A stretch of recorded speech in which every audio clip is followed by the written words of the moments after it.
Pag-usapan po natin high blood pressure. Okay? Napakaraming Pilipino may high blood. 25% ng Pilipino may high blood pressure. So, million-million yan. So, pag high blood, masyado mataas yung pressure galing sa puso, kaya mataas yung pressure dito. Pwede masira sa utak, sa kidneys, diba? Lagi natin tinuturo yan. Kaya ako to ginawa ulit itong video kasi marami sa kababayan natin, hindi nila naintindihan na delikado yung high blood. Binabaliwala lang po nila. At dahil dito, ang dami ko na rin nakitang pasyente, tinitigil yung gamot. Pag tinigil yung gamot, okay na daw pakiramdam, tapos tataas yung blood pressure, tapos mai-stroke, ma-heart attack, mapaparalyze, meron na mamatay. Sayang. Okay? So, ganito po. I-explain ko lang ulit ha. Kasi napakahalaga nito, pampahaba talaga ng buhay ito. Ang normal na blood pressure, dapat i-check po ninyo, dapat mababa. Ang pinakamaganda, 120/80. Okay? Tapos, pag dito, hanggang 139, hanggang 89, medyo mataas na yan. Medyo mataas. Pero pag lumampas kayo sa 140/90, kahit saan dito lumampas yung 140, lumampas yung 90, mataas na po yan.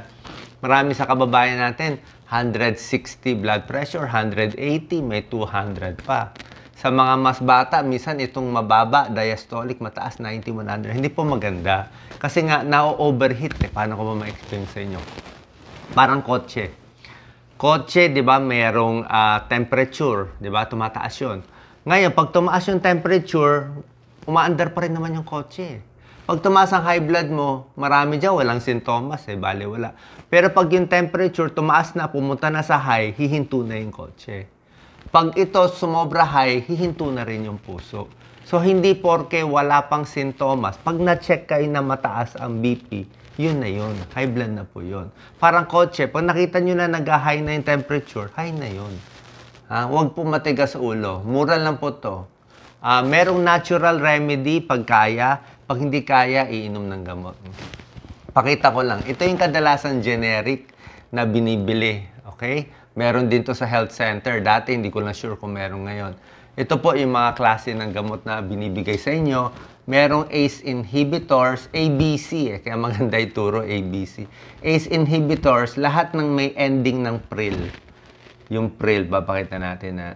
Palagyan natin, enalapril, captopril, lisinopril. Yan. Merong B, beta blockers, yung ending olol. Metoprolol, atenolol. Meron ding PIN, ito yung pinakamalakas, calcium channel blockers, nifedipine, amlodipine, nicardipine, yan mga PIN. Okay, ang pinakamalakas dito, itong mga amlodipine, pinakamalakas. Second, itong mga pril. Pinakamahina itong mga olol. Pero itong olol kasi maganda sa puso, pinapabagal niya yung tibok ng puso sa may palpitasyon. So, yan yung kadalas na binibigay. Meron din pala isang class pa. ARBs. Ito yung mga sartan. Losartan, valsartan. Mura na yan po ngayon. Ito dati binibigay ng gobyerno. Ito yung common nila. Losartan, pang high blood, amlodipine, merong metoprolol, meron pang diabetes. Pwede po yan. Mura lang yan ngayon. Minsan nga, pag sa generic, may piso, 2 piso, meron 5 piso. Ganun lang po. So, kailangan alam nyo kung ano yung generic name. Pag tinanong ng doktor, ano iniinom mo? Kailangan mo yung generic name. Tapos, pwede na po yan. Kung walang pera, okay na sa akin generic. Ang mahalaga, naiinom nyo ng araw-araw. Mas gusto ko yung naiinom nyo araw-araw na generic na mura kaysa bibili kayo ng branded na mahal na isang araw nyo lang naiinom, 2 araw. Ang high blood na gamot, nakakatulong siya para sa utak, para sa kidney. Kasi nga pag mataas ang pressure, sobrang lakas yung buga. Maramdaman niya, malakas yung buga, parang mainit yung ulo, parang minsan na mabigat yung sa batok. Kung may tao, may sintomas, may tao, wala eh. Pero iba parang mabigat ng pakiramdam. So pag mataas ang pressure, minsan sa lakas ng pressure, pumuputok yung ugat sa utak. Sa taas din ng pressure, nagkaka-kidney failure, nagda-dialysis, kidney failure, yun ang problema natin.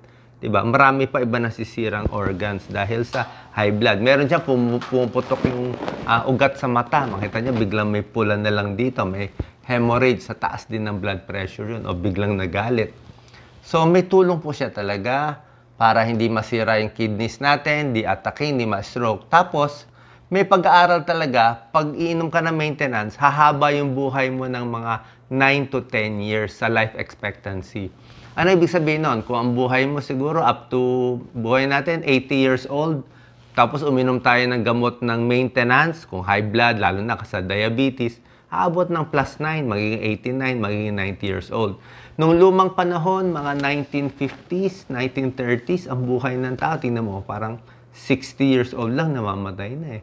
Nung mga 1800, 50 years old lang, namamatay na eh. Ngayon, umaabot ng 90, 100 years old, di ba? May tulong to mga maintenance.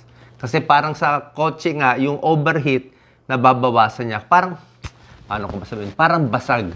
Yung katawan natin may basag na, may lamat na. So, pag may gamot tayo, nakokontrol siya. Hindi tumataas yung pressure, hindi nasisira agad. Okay? So, tuloy-tuloy lang yung gamot. Ngayon, may mga tao, pwede walang gamot. Di ba? Kung kaya nyo. Una-una, pwede nyo gawin yon kung payat kayo. Hindi kayo overweight dapat. Kasi pag overweight, high blood yun eh. Kung titigil lahat ng junk food, lahat ng sitsirya, yung alat sa adobo, alat sa patis, alat sa toyo, yan, kung kaya ninyo, bawas sa alat, healthy foods, iwas sigarilyo, nakaka-high blood. Konting hit-hit lang, in 30 minutes, tataas na yung blood pressure, iwas din sa alak. Okay? So, wag lang kopya-kopya, mabilis na ngayon uminom ng gamot para sa high blood. Ang bawang at pineapple juice, minsan ito yung mga maling paniniwala. Bawang, healthy ang bawang, pwede sa cholesterol, pwede rin siguro sa blood pressure, pero konting-konti lang ang tulong niya. Kahit pineapple juice, okay na pineapple juice, healthy siya, vitamin C, pero hindi siya gamot sa high blood. Yung blood pressure mo, 180, 100, lalagyan mo ng bawang tsaka to, hindi kakayanin. Bibigyan lang natin ng isang amlodipine yun, o isang nifedipine, isang amlodipine. Cardiologist po ako, alam ko yun. Mabilis bumaba ang blood pressure. Kailangan mo ibaba. Kung hindi, delikado po tayo. Ha? Stress, nakaka-high blood. At kulang sa tulog. Nakaka-high blood din siya. Ha? So ito po, tingnan natin na overweight, masyado maalat, yan, babawasan natin. Ito, physical activity, stress, yan ang mababawasan. Dito wala tayong magagawa sa lahi. Itong mga pagkain may tulong kung may high blood ka. Ha? Hindi siya nakakataas, nakakababa pa nga siya.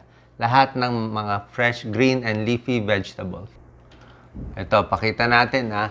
So, pag may high blood, minsan nagagasgas itong mga artery natin sa katawan. Yan o, sa puso.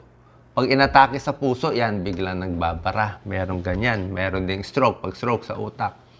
Pag sa puso, pag may high blood, minsan mas prone din ma-heart attack. Ganito sintomas.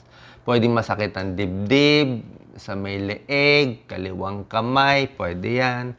Sa kababaihan, medyo iba ang sintomas. Parang tinutusok-tusok, pinapawisan, parang hindi makahinga, parang may nakadagan sa dibdib, medyo iba ang sintomas sa babae. First aid sa heart attack, actually ang first aid dyan is aspirin eh. Aspirin minibigay, mga 160 milligrams. Anyway, pag sakit sa dibdib o biglang nanghina ang kamay, stroke naman yan, sa utak yon, emergency po yan. May mga risk factors, pakita ko na rin. Pag mataas ang cholesterol, syempre higher risk. Minsan nakikita yung cholesterol dito sa mata-mata. Ayan, may mga tao may cholesterol dyan. So, yun lang po. Basta i-check nyo blood pressure nyo, kailangan mababa. Kung mas mataas dito at walang sintomas, kailangan pa rin ayusin. Pwede nyo subukan 1 buwan, 2 buwan. Mag-diet, magpapayat, iwas sa maalat. Dapat bumaba ng mga ganito, 130-80, 120-80. After 1 month, 2 months, kung ayaw talaga bumaba, wala tayong choice eh. Nagkakaedad po tayo. So, kahit ako, later on, baka kailangan din mag-maintenance. So, sana po nakatulong tong video para humaba ang buhay nyo. Kahit anong generic, piso, 2 piso lang. Pag nakita tayo, bibigyan ko na lang kayo. Life-saving po talaga to. Life-saving. Kahit kanino kayo magtanong, life-saving po to. God bless.